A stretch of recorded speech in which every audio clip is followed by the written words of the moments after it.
Hey friends, thanks so much for coming back to my channel to watch another tutorial.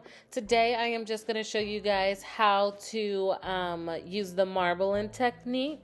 These African coaster molds that I have, the African coaster molds came from Be Resin. I'll leave a link in the description box below so that you guys can grab that as well.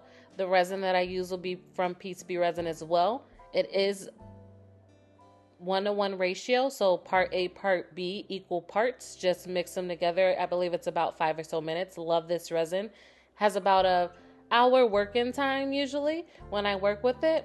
So now I'm gonna go ahead and pour my first layer into this mold. It's just a white color that I'm using.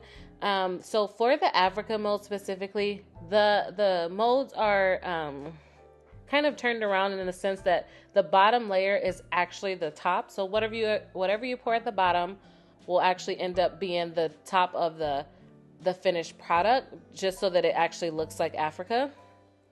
So what I'm just gonna do right now is I'm just showing you guys how to marble with resin. So I just poured my first layer of white. I had to mix a little bit more white because I didn't mix enough originally. The problem with not mixing enough white originally is that you can never really get the same shade back. So I do have 2 different shades of white. It's usually not that big of a deal, like it's not very noticeable, but sometimes in some pieces it is. And so just be mindful when you're pouring that you know how much you need. If you just notice, I use the second cup of white to pour into the bigger Africa tray, and it's very noticeable that that white is different than the first one that I poured. So later on, you'll see that I'm just trying to blend it in because since I'm marbling, it won't make that big of a difference because you'll see the gray on top of this anyways. But yeah, just be cognizant of that whenever you try to get the same color again. Usually you won't be able to get that exact same color. It'll just be close, but you can just do what I'm doing, mixing it in, and it'll be fine. So the next thing that I'm going to do is pop the bubbles. That's a heat gun that I'm using. That's really good to pop bubbles as well as merge colors because it kind of blows the resin on top of each other. I would highly recommend either a heat gun that has a low temperature because you don't want to burn the resin. Resin does burn and it's very noticeable. So once your resin burns, it actually hardens up really, really fast. So the next thing that I'm doing now, I mixed up a little bit of resin with some darker colored pigments, just a darker gray and a little bit of white. I didn't want to have it too dark because then it'll take over and not be a marble effect. So as you can tell, I just did a couple lines, not too much. I really wouldn't pour it in. I just did a couple lines.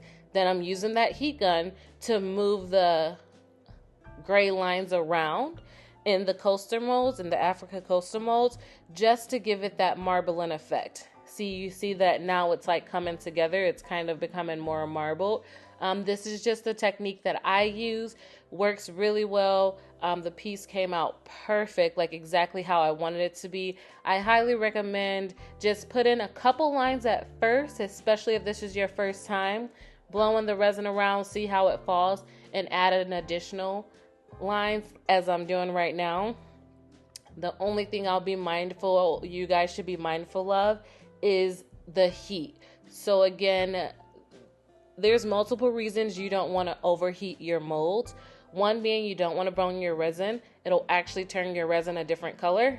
2 is if you heat the molds up too much, your project can actually stick to the tray molds, like the Africa molds that I have. They're just made of silicone. So if you heat them up too much, when you go to demold your projects, they will end up being stuck in one and then you'll ruin your molds forever. So be careful of that as well.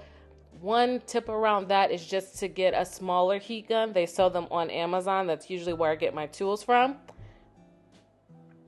So you can get a smaller heat gun on Amazon that doesn't blow as much heat but still get you the same effect. But yeah, both work fine. Just be cognizant of what you're doing. So as you can see in the bigger tray, there's more movement, like I can move a lot of the pigment around, so I'm getting more of that marble effect.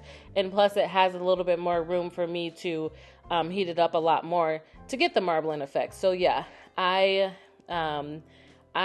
love this technique. Couple other things that I'll tell you. I try to leave all the products in the description below. If you guys have any questions, as always, please feel free to just leave them in the comments. I reply back to all the comments. And if you have this mold, let me know what other projects you've done or what you would like to see me do. If you guys want to see other projects that I've done, you can run the playlist on YouTube. You can also follow me on Instagram at the DMW Collection on Instagram as well. I will try to find the finished product of these. I don't think I have a lot of pictures. This is more so just doing the marbling technique. I hope you guys enjoyed this video. Thanks so much for tuning into my channel. Like, share, and subscribe.